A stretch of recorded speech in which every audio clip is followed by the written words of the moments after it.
41 years ago, a man with a gun made his way to the cockpit and brought down an airliner over the Bay Area. But did this incident bring about any changes in airline security? Hello, I'm Leslie Griffith. After the September 11th attacks, there was a lot of talk about how to keep killers out of airliner cockpits. One step was to strengthen the cockpit doors. Another was to arm the pilots, but neither was a new idea. Both were tried in the 1960s following a plane crash here in the Bay Area. In May of 1964, a despondent man with a gun got into the cockpit of an airliner flying from Stockton to San Francisco. He shot the pilot and the co-pilot, bringing the plane down near San Ramon and killing all 44 people on board. KTVU's Rob Roth has more. The attacks on September 11th may have sparked a debate over whether airline pilots should carry guns, but it was what happened here along this remote East Bay hillside outside San Ramon that first ignited the controversy more than 41 years ago. It was May 7th, 1964, just before 7 in the morning. Pacific Airlines Flight 773 was on its way from Reno to SFO when something went horribly wrong. We're just getting ready to get the kids off to school and heard this loud whine. The wife looked out the back door simultaneously as it hit the ground, saw this big explosion. Says, "Oh my God, it's a plane crash." Rescue crews arrived, but there was no one to rescue. All 44 passengers and crew members were killed, including pilot Ernie Clark, a man other pilots revered and still do to this day. Ernie was the best. Everybody wanted to fly, wanted to pattern themselves after Ernie. He's the guy that was smooth, methodical with everything he did. So what exactly happened? That's what lead crash investigator Darrell Davison, who now lives in Salinas, was determined to find out. The plane actually went in at a pretty steep angle. So as you looked at the accident site, you could almost see the outline of an airplane, and then there was this center where the main cabin was. A few days after the crash, he listened to a garbled tape from the Oakland Air Traffic Control Center that a sound laboratory had to decipher.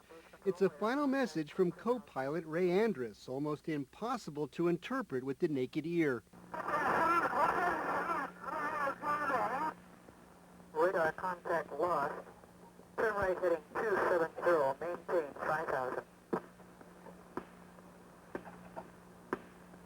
Yeah, 593, do you still have a Pacific aircraft in sight, over? No, where should they be? You should be at your 2 o'clock position. I believe there is something wrong. Is a black cloud of smoke coming in through the undercast at our 9 o'clock? After a painstaking search through the crash site, a Contra Costa County Sheriff's deputy found a .357 Magnum and traced the name of the owner. The FBI was able to identify the gun and the owner from the serial number on the gun. Then investigators located something else. Eventually we found the hand of the owner. So now we had the hand and we had the gun and could put him on the airplane at that time. Authorities linked the hand and the handgun to passenger Francisco Gonzalez of San Francisco. Gonzalez had been on the 1960 Philippine Olympic yachting team, but then had financial problems. He was threatening suicide, and the day before the crash bought $100,000 in air crash insurance from an airport vending machine and a handgun. Some of us, and certainly myself, was so angry with the fact that this gentleman who was around the bend had the ability to put down a few quarters, a small sum of numbers, and get something like $100,000 insurance so that he could commit suicide. The FBI's investigation concluded that after a night of gambling in Reno, Gonzalez boarded Flight 773, waited until the plane was minutes from landing, and then walked into the cockpit. He shot pilot Clark first, then co-pilot Andrus, then himself. Pilot Ernie Clark's daughter, who became a commercial pilot herself, was 15 years old when her father died.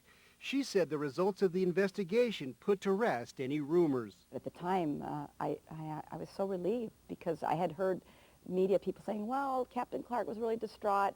You know, his wife died accidental a year earlier, and I thought, oh, my God, my dad would never do that. And of course, there was no security about bringing guns onto the airplane. The man apparently had been very depressed. He even told friends he was going to commit suicide. So it's easy when the accident is over to put all the pieces together. It's not so easy when you're standing there looking at 44 bodies in a hole. After the crash, the government required cockpit doors to be locked from the inside. It's a practice that still exists today, although since the September 11th attacks, doors are now more heavily reinforced. I always felt that a locked cockpit door was an important thing, and I felt that it was between me and the passengers in the back, and I always felt good about that, and I always knew that it was called the Clark Act, named after my dad. Her first job was with the airline that bought Pacific in the cockpit of an F-27, and on her first day, an unlikely coincidence. Not only was I flying in an F-27, and it happened to be the sister ship to the one that my dad was killed in, the flight attendant comes up to introduce herself. Her name is Audrey Andrus. And I looked, I said, Audrey Andrus, your dad wasn't Ray Andrus by any chance? She said, yes, I was a baby. She was like an infant baby. And I said, my God, my dad was Captain Clark. The FAA also, for the first time, permitted pilots to carry guns. It wasn't mandatory. Several airlines, including Pacific, gave it a try. Some pilots liked the idea, others did not. If somebody's into the cockpit, there's no way that you can turn around and in fact, you could shoot the co-pilot. You'd have to make that life-threatening decision. I mean, where you're taking an enemy out. He's an enemy combatant, taking a lot of lives out. I personally did not want to become an airline pilot so that I could have gunfights in the cockpit and be fighting for my life. The idea of guns in cockpits fell by the wayside as airline policy evolved and pilots cooperated with hijackers. But after September 11th, some pilots demanded to be allowed to carry guns in the cockpit, and Congress agreed. And now many pilots are packing just as they were after Flight 773 crashed into this quiet Bay Area hillside.